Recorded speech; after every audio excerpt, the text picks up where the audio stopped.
Alors, bonjour à tous, heureux de vous retrouver, chers amis, en ce mercredi 12 février 2025.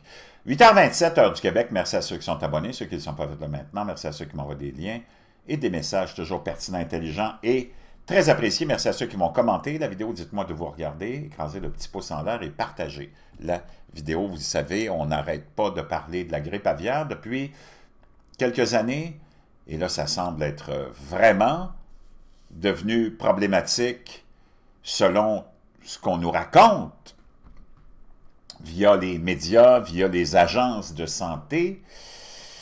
Et apparemment, les pénuries d'œufs aux États-Unis, entre autres, sont dues à la fameuse grippe aviaire, parce qu'on a tué des centaines de millions de poulets. On l'a vu en Angleterre, on le voit en France, on le voit un peu partout.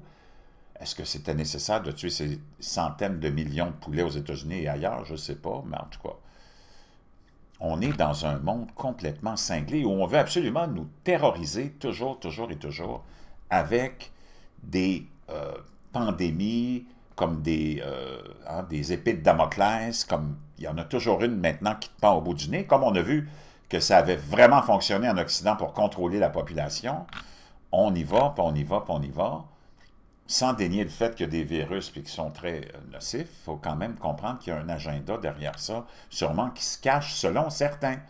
Le président Donald Trump a beau, et là on s'en va avec MSN qui nous rapporte cette nouvelle-là, qui est une histoire qui est écrite par Nicolas Florco, on ne sait pas c'est qui, puis on ne le saura jamais probablement.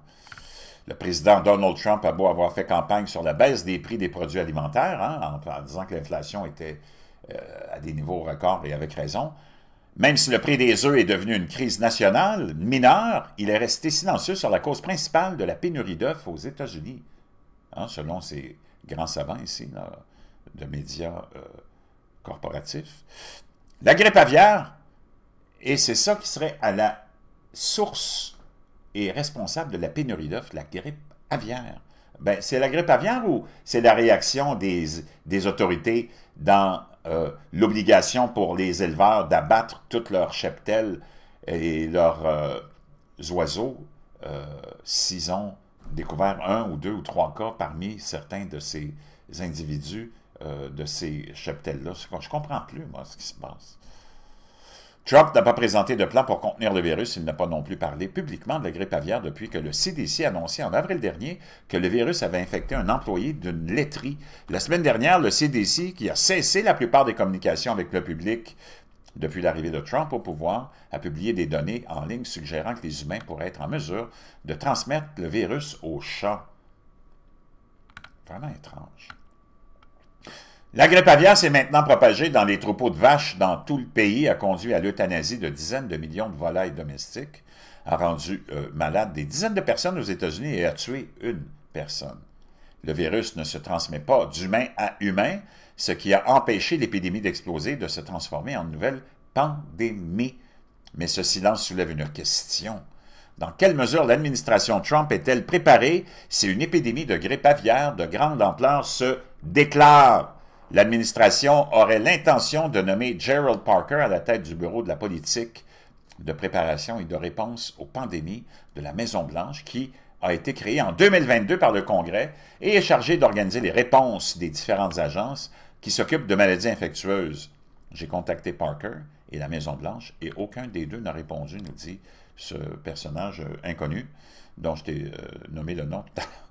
Si le président le nomme à ce poste, sa nomination pourrait être la moins controversée de toutes celles de Trump en matière de santé. Donc, Parker est un expert de l'interaction entre la santé humaine et animale qui a servi au gouvernement fédéral pendant près d'une décennie, mais faire face à la grippe aviaire ou à toute autre menace de pandémie dans cette administration nécessiterait une coordination au sein d'un groupe de personnes qui ne souhaitent pas utiliser la plupart des outils qui peuvent limiter la propagation des maladies infectieuses. Donc là, on est en train de te dire que l'administration Trump ne prend pas au sérieux les pandémies, patati patata, alors que c'est Trump qui a financé l'opération Warp Speed pour que tu aies le vaccin contre la COVID le plus rapidement possible. C'est comme du n'importe quoi. Là. Ils disent, il y a juste Joe Biden et les démocrates qui sont capables de superviser la question de la santé. David Weldon, choisi par Trump pour diriger le CDC, a mis en doute la sécurité des vaccins.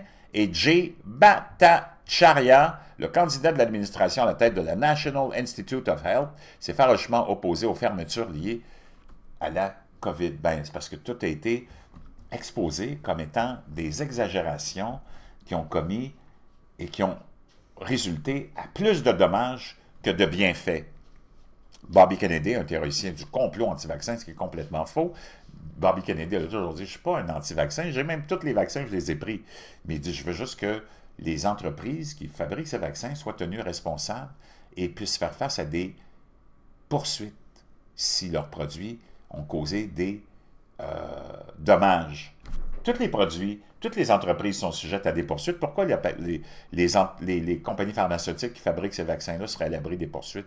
C'était ça le combat de Bobby Kennedy, mais on est toujours à déformer ses propos. Donc, de toute façon, je te laisserai ça parce que ça me donne mal à la tête de lire ça, parce que c'est un peu de la propagande puis du n'importe quoi, mais tout ça pour te dire que dans la vie, tu es confronté à toutes sortes de virus puis de maladies, naturellement, puis que il n'y a pas grand-chose qui va faire en sorte que tu ne le seras plus jamais et qu'il ne faudrait plus jamais revivre ce qu'on nous a fait vivre pendant la pandémie avec tout ce qui a été révélé et toutes les agences de santé et les médecins ont finalement confirmé que ça avait été vraiment néfaste, tout ce qu'on a fait subir et ce qu'on a imposé aux populations. Donc, comme vraiment, il faut se rationaliser. Il faut être rationnel dans tout ça.